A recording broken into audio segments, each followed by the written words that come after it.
네,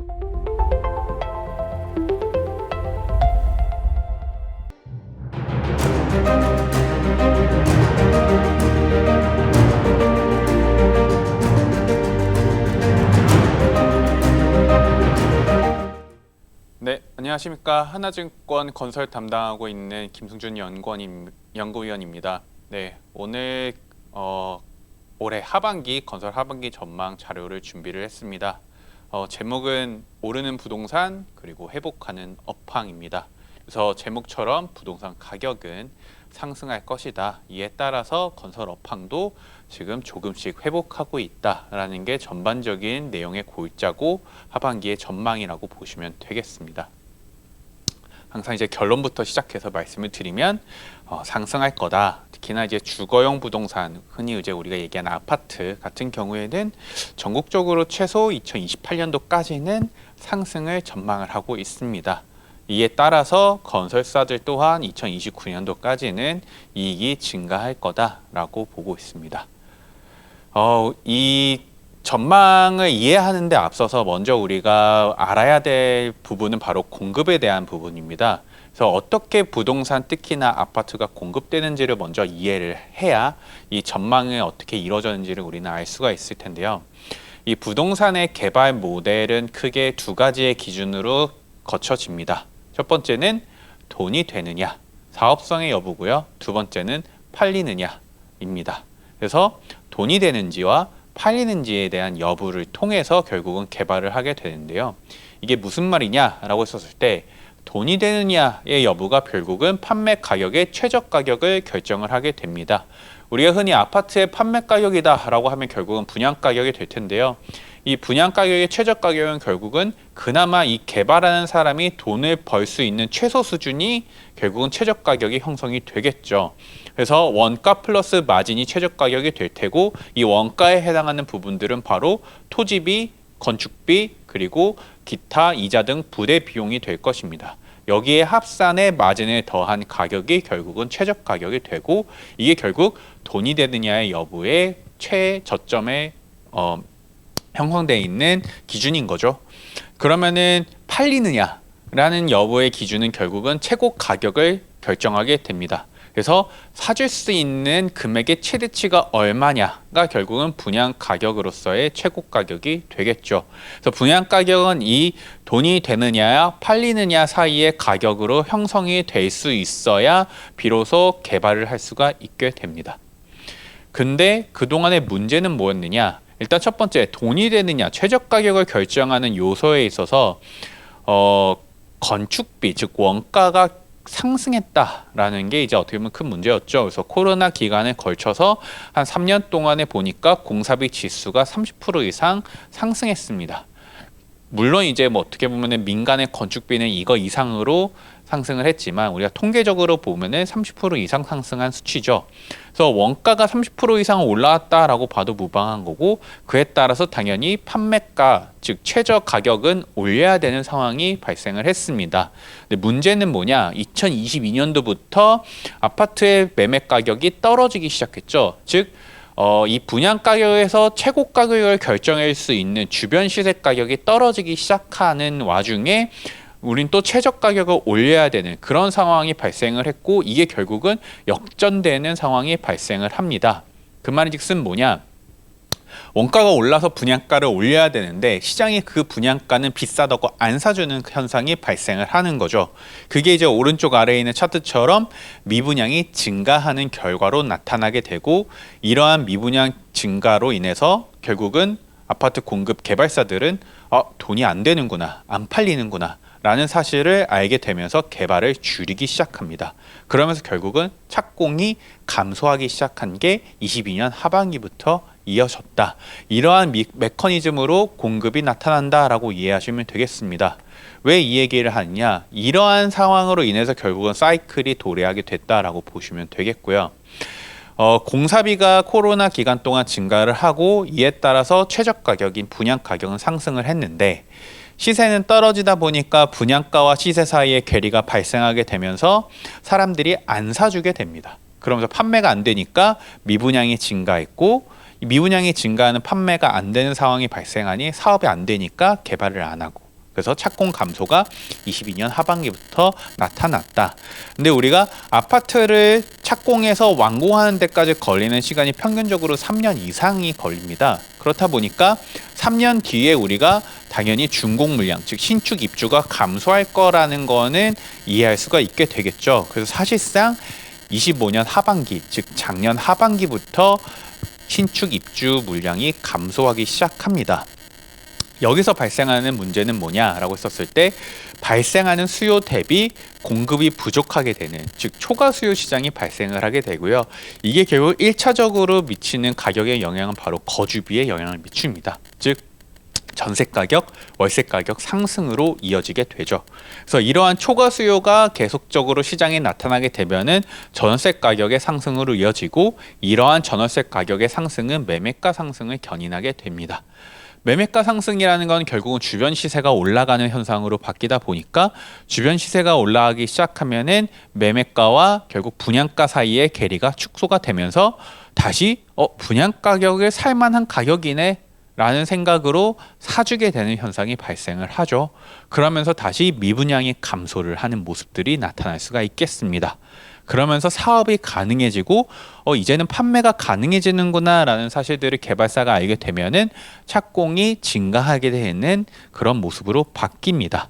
그래서 지금 현재의 모습이 뭐냐라고 했었을 때 이러한 전월세 가격의 상승에 따른 매매가 상승의 견인이 나타나고 있고, 이에 따라서 미분양의 감소와 조금씩 동반해서 나타나고 있음이 지금의 상황입니다.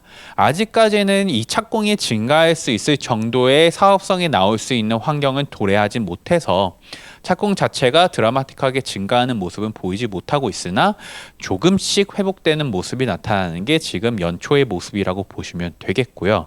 그게 결국은 올해 중으로 착공이 증가하는 사이클로 바뀌게 된다면은 이것은 결국 3년 뒤 완공되는 시점이 2029년도부터 신축 입주 증가로 이어지면서 거주비가 안정되고 매매가가 안정되는 사이클로 도래할 수가 있습니다.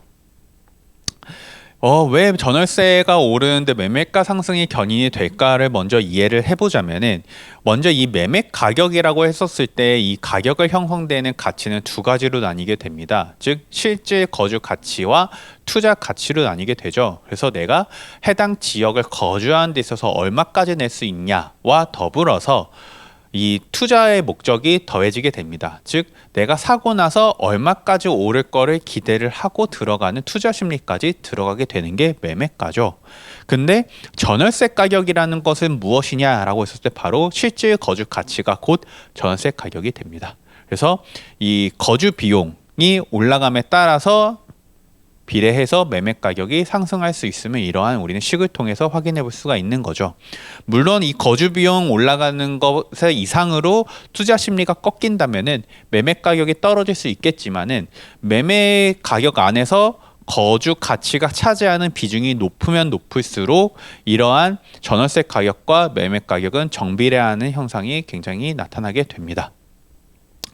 그래서 이 실질 거주 가치, 즉 거주 비용을 결정하는 요소는 뭐냐라고 했었을 때 수요적인 측면에서는 실질적으로 가구의 수, 그리고 소득 수준, 얼마나 우리가 돈이 많은지, 그리고 마지막으로 집이 얼마나 없어지는지가 수요의 측면이 되고요. 공급의 측면은 바로 새로 들어올 수 있는 입주 세대수입니다. 그래서 각각의 변화량의 크기에 따라서 결국은 초과 수요냐, 초과 공급이냐 이렇게 결정이 되게 되고, 이에 따라서 가격은 상승하느냐 하락되느냐, 즉 거주 비용이 오르느냐 내리느냐를 우리는 예측할 수가 있게 되는 겁니다. 그러면 수요를 어떻게 우리는 추정을 해야 할까? 국토교통부 같은 경우는 이미 가구 요인, 소득 요인, 멸실 요인을 통해서 매년 몇 세대, 즉 몇만 호가 필요한지를 수요 예측을 하게 됩니다. 그래서 국토부는 약 매년 40만 호의 신축 입주가 필요하다, 신축 공급이 필요하다라고 추정을 했고요. 각각의 요소들을 보면은 가구 요인으로 10만 호, 소득 요인으로 15만 호, 멸실 요인으로 13만 호 정도의 각각의 집이 필요하다라고 추정을 했습니다. 추정의 근거가 무엇이냐라고 했었을 때 우린 첫 번째 가구수의 순증, 매년 얼마나 증가하는지를 보자라고 보면은 사실상 매년 가구수는 20만 가구 이상 증가를 합니다. 그래서 작년에도 거진 약 9만 가구 정도 가구가 증가를 했고 올해도 20만 가구 이상이 증가하는 페이스로 가구 수가 늘어나고 있습니다. 사실은 그래서 국토교통부가 가구 수를 10만으로 추정한 거는 다소 과소 추정된 숫자라고 우리는 볼 수가 있겠죠. 사실 20만 가구 정도의 순증이 나타나고 있기 때문에. 근데 인구가 감소함에도 가구 수는 왜 늘어나는가를 보면은 오른쪽 위에 있는 차트를 보시면 결국은 가구가 향후 분리 가능한 나이대가 만 19세에서 34세의 청년 세대들입니다. 특히나 이제 독립하지 않은 청년 세대들이 앞으로의 가구 증가를 할 수 있는 가장 큰 모수가 될 텐데 이 가구 분리 가능한 즉 자녀로 남아있는 청년 세대 인구는 약 410만 명이 있습니다. 통계청에 있는 숫자고요. 그래서 이 410만 명이 매년 20만 가구 정도로 독립을 한다라고 가정을 해도 사실은 숫자적으로 전혀 무리가 없는 숫자입니다. 여기에 이제 유동성적인 부분을 보자면은 M2의 증가율 자체가 거의 뭐 5% 내지 6% 정도 증가할 거라고 우리는 추정을 하고 있는 상황이기 때문에 이러한 요인들로 인해서 소득도 어느 정도 필요하다라는 부분이 우리는 이해할 수가 있고 멸실 부분 같은 경우에는 거진 매년 10만 호 정도의 아파트가 소멸이 됩니다. 그래서 뭐 재건축 재개발이라든지 아니면 빈집이라든지 등등을 통해서 집이 약 10만 호 정도가 멸실이 되기 때문에 전체적인 이런 것들을 고려해서 매년 40만 호 정도의 집이 새로 필요하다라고 우리는 볼 수가 있었던 거죠. 근데 이에 맞춰서 주택의 공급은 얼마나 되냐라고 했었을 때 실질적으로 왼쪽 그래프에서 보시는 것과 같이 작년부터는 약 30만 호 정도밖에 아파트 입주가 안 되고요. 올해와 내년 같은 경우에는 아예 20만 호 정도의 레벨밖에 안 됩니다. 그래서 우리가 국토부가 추정한 40만 호에 비해서는 절반 수준밖에 안 되는 입주가 들어오게 되고 우린 이를 통해서 초과 수요 시장으로 접어들 수가 있구나라고 우린 예측할 수가 있는 거죠. 실제로 수도권을 중심으로 해서 작년 하반기부터 입주 감소가 시작했고 올해부터는 사실상 준공 물량이 아예 매월 1만 호대로 진입을 했습니다. 그렇다는 얘기는 연간 20만 호가 안 되는 레벨로 준공 물량이 이어질 수 있다라고 우리는 벌써 확인이 가능한 셈이 됐죠. 그래서 실제로 전월세 가격이 어떻게 움직였냐라고 했었을 때 우리는 25년도부터 본격적으로 전월세 가격, 즉 전세 가격이 상승하는 모습을 왼쪽 그래프에서 확인해 볼 수가 있습니다. 그래서 사실은 수도권 같은 경우는 이미 전고점 위로 전세 가격이 올라가기 시작했고 지방, 특히나 광역시를 중심으로 해서 지방마저도 빠르게 상승하고 있는 모습들을 확인해 볼 수가 있습니다. 이게 왜 그러느냐라고 했었을 때 오른쪽 그래프에서 보시다시피 2022년부터 24년도까지는 가구와 멸실에 비해서 입주 세대 수가 많았기 때문에 물리적으로 초과 공급 시장이었으나 2026년도부터는 확연하게 초과 수요 시장으로 전환이 되는 모습을 확인해 볼 수가 있습니다. 그래서 26년부터 28년도까지 3년 연속으로 계속 공급 대비 수요가 많은 상황이기 때문에 3년 동안 계속 전월세 가격, 즉 거주 비용이 오르겠구나라고 우리는 예측할 수가 있습니다.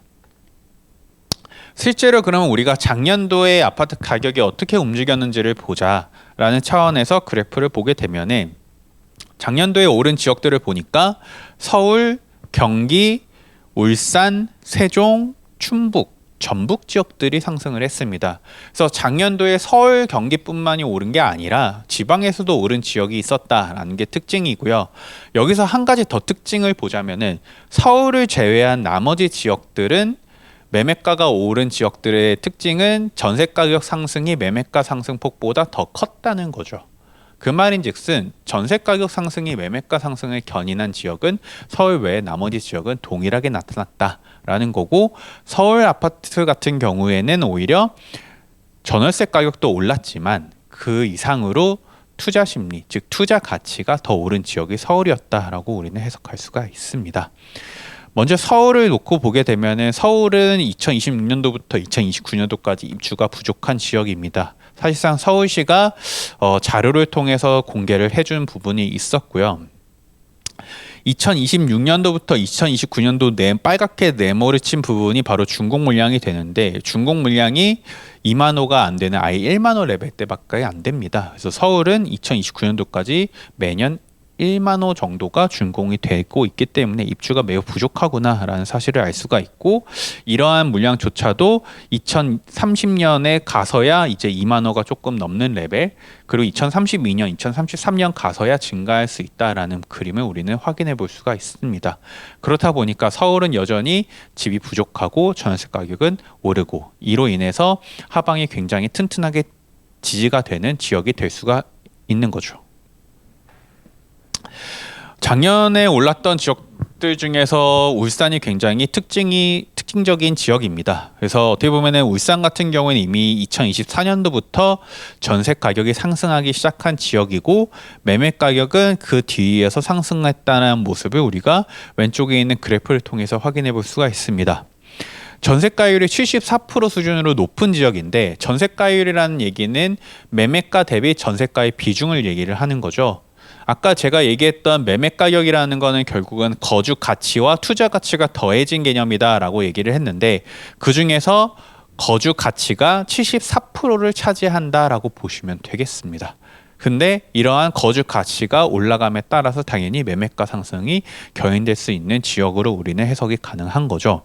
그럼 왜 2024년도부터 전세 가격이 상승하기 시작했을까를 오른쪽에 있는 그래프를 통해 보시면요. 왼쪽 축이 역축입니다. 그래서 이 회색 아파트 입주 세대수가 위로 올라갈수록 감소하는 그림으로 이해해 주시면 됩니다.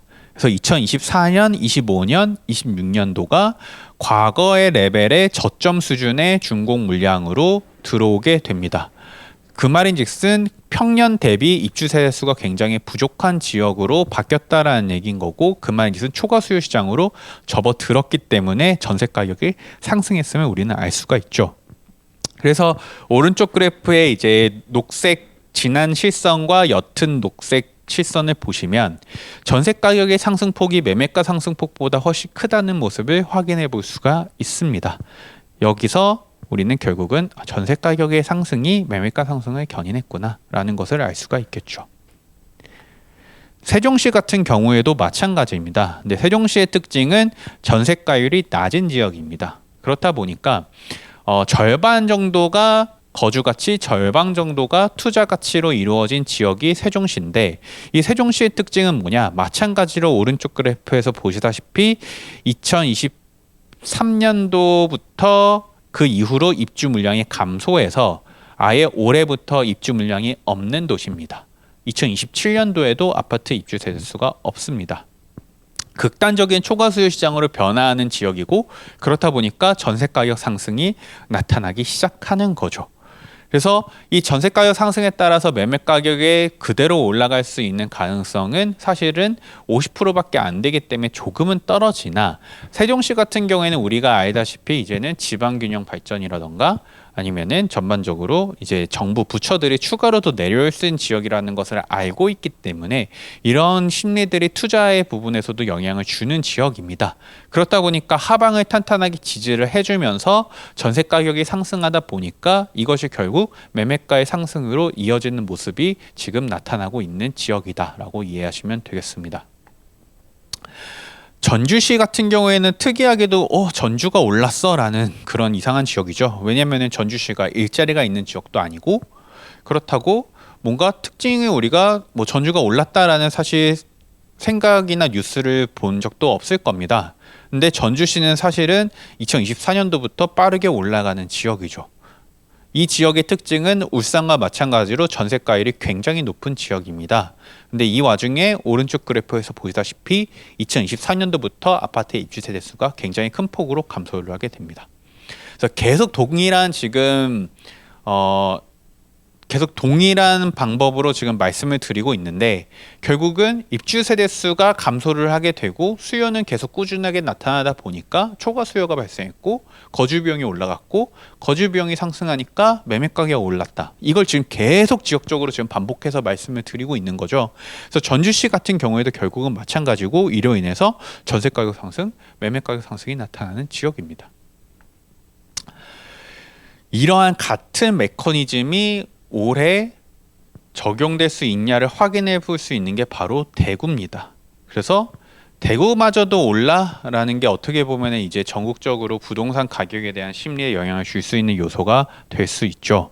특히나 이제 대구가 왜 오를 수 있냐라고 했었을 때 왼쪽 그래프에서 보듯이 아파트 입주 세대수가 올해 하반기부터 사실상 거의 없습니다.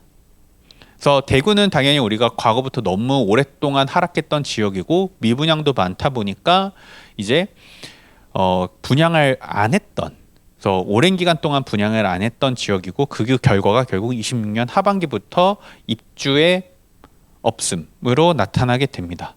이때 초과 수요 시장으로 접어들었을 때 대구마저도 과연 전세 가격의 상승이 나타날 거고 매매 가격 상승이 나타나느냐의 여부가 굉장히 중요한 지역이죠.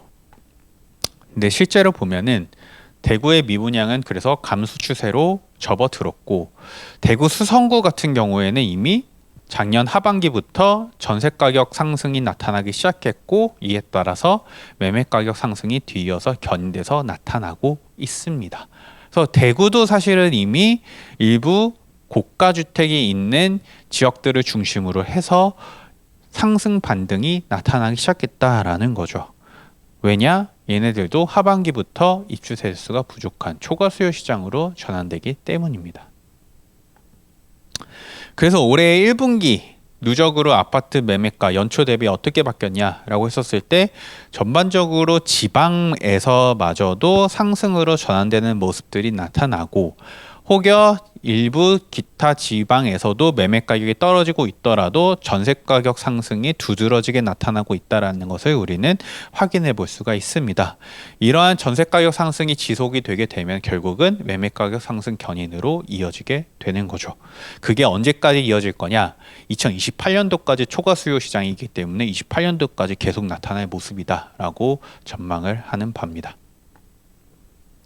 그런 상황에서 올해의 건설 지표는 어떻게 나아지고 있느냐라고 했었을 때 나아지고 있는데 아직 아주 조금씩 나아지고 있다라고 보시면 되겠고요. 왼쪽에 있는 착공 물량을 보시면 확실히 작년에 비해서는 올라오는 모습들이 나타나지만 이러한 누적 숫자 자체가 연간으로 놓고 보게 되면 여전히 30만 호는 안 되는 레벨입니다. 그래서 우리가 통상 30만 호는 상회를 해야 그래도 어느 정도 정상 단계로 조금씩 접어들었다라고 볼 수가 있기 때문에 여전히 우리는 저점 레벨이다라고는 얘기는 하죠. 하지만 조금씩 회복되고 있다라는 거고요. 미분양 같은 경우에도 여전히 전국 미분양 합계가 6만 호를 상회하면서 드라마틱하게 과거 2020년처럼 내려오는 모습이 나타나고 있지는 않지만 조금씩 해소되고 있는 모습들은 나타나고 있습니다. 그래서 이러한 방향성이 계속 지속적으로 나타날 때 결국은 이것들이 착공의 증가로 결국은 연결할 수 있는 그런 시그널로서 적용하게 될 겁니다. 이러한 부동산의 업황의 환경 속에서 작년부터 이제 부동산 정책들이 나왔는데 이 정책들로 인해서 우리가 결국은 확인할 수 있었던 부분들은 뭐였냐라는 거는 공급이 확실히 부족했다라는 부분과 공사비가 추가로 올라갈 수도 있겠다라는 부분, 여기에 더불어서 어느 정도 수요 억제는 계속 이어지고 있구나라는 부분들은 우리는 확인해 볼 수가 있었습니다. 그래서 이러한 분위기들 속에서 올해에도 적용되는 부동산 정책들 같은 경우에는 이제 조정지역 같은 경우에는 양도세 중과가 이어질 거고 이제 중대재해와 관련돼서 안전대책도 나올 거고 노란복지법도 시행이 되고 있는 모습들이 나타나고 있습니다. 근데 전반적으로 이러한 정책들은 전월세 가격에 영향을 주는 요소들은 아니기 때문에 전반적인 상승의 배경이 될 수 있는 거주 비용의 상승에 있어서는 아직까지는 정책 자체가 나타나고 있지 않다라고 볼 수가 있죠. 이런 와중에 2분기부터 발생한 문제가 바로 이 해협에 대한 봉쇄 리스크가 발생을 했습니다. 그래서 수급적인 부분에서 일단은 굉장히 우려가 나타났었죠. 그래서 특히나 이 건축 자재에 있어서 납사를 사용하는 비중이 굉장히 높기 때문에 납사의 수급 차질로 인해서 우리가 공사가 중단될 수도 있지 않을까라는 걱정이 4월 달에 있었습니다. 근데 이제 이러한 부분들이 국토교통부가 발표를 하고 5월 달 이후로 실제로 NCC 가동률이 올라가는 모습들이 나타나면서 공사 중단에 대한 우려는 해소가 됐죠. 하지만 여전히 고유가 레벨에 따른 전반적인 건축 자재 가격의 상승으로 인해서 공사비가 올라갈 수 있다라는 거는 사실은 이어지고 있습니다. 실제로 과거에 유가가 상승했었던 사례를 놓고 보게 됐었을 때 2016년에서 17년도 시점과 2020년에서 22년 코로나 시점 이 두 가지 시점을 들 수가 있는데요. 특히나 2017년에서 18년 사례를 들자면은 유가가 50% 상승을 했었을 때 건설 공사비 지수가 약 4에서 5% 정도 상승하는 모습을 우리는 확인을 해볼 수가 있습니다. 이에 따라서 2017년에서 2018년도에 건설사들의 실제 건축주택 마진을 보면은 분기별로 2%에서 3%포인트 정도 추세적으로 하락하는 모습을 나타났다라는 거죠. 그래서 공사비 이 유가 상승에 따른 공사비가 올라갈 것이라는 것은 사실은 불가피해 보인다라는 거고, 이에 따라서 마진 자체도 조금은 악화될 수 있다라고 좀 하방을 열어둬야 되는 상황이 됐습니다. 그렇다 보니까 이 건설주의 시황 같은 경우에 놓고 봤었을 때 건설주는 작년 하반기부터 지금까지 지표나 실적적인 부분보다는 사실은 스토리에 따른 밸류에이션 상향 콜로서 주가가 많이 올라온 모습이었고요. 그렇다 보니까 실적은 여전히 주택 마진은 턴어라운드 하는 구간이나 매출액은 여전히 안 좋았었습니다. 그렇다 보니까 이제 전반적인 건설주는 실적의 방향성보다는 여전히 어떤 스토리를 갖고 있느냐가 지금은 중요한 시장이 되었고요. 그렇다 보니까 결국은 이벤트별로 분기에 어느 이벤트가 나타날지에 따라서 종목을 스위칭하는 그런 전략을 추천을 드립니다. 2분기는 아까 앞에서 얘기했던 것처럼 그런 해외 봉쇄에 따른 원가에 대한 이슈들, 그리고 어떻게 보면 재건이 종전에 대한 부분이 길어지고 있는 모습들, 거기 이제 원전에 대해서도 조금 이벤트가 약해지는 그런 모습들이 나타났기 때문에 6월까지는 각 개별 종목의 이벤트에 따라서 종목을 봐야 된다라는 면에서 이제 삼성물산과 IS동설을 이제 6월 달에서 7월 달까지 좀 추천을 드리고요. 3분기로 접어들었을 때는 종전이 됐다 라고 하면은 그때는 삼성 E&A와 DLENC를 뒤도 돌아보지 말고 사자, 이렇게 좀 말씀을 드리고, 3분기에 나타날 수 있는 베트남 원전 혹은 대미 투자에 따른 원전에 대한 얘기가 나타나게 된다면 틴코리아에 따른 관심도가 있기 때문에 대우건설 혹은 삼성물산, GS건설이 다시 한번 더 관심을 환기받을 수 있을 거라고 봅니다. 주택주나 이제 인테리어, 건자재 같은 경우에는 부동산 회복 사이클이 중요하기 때문에 앞에서 얘기했던 것처럼 이러한 상승에 대한 지표가 확연하게 나타날 수 있는 시점의 매수를 추천드리면서 4분기에 한번 지표를 한 번 더 모니터링 해보고 그 다음에 투자에 대한 판단을 해보자라고 좀 말씀을 드리겠습니다. 네, 이상으로 건설 하반기 전망에 대한 자료 발표는 마쳤습니다. 감사합니다.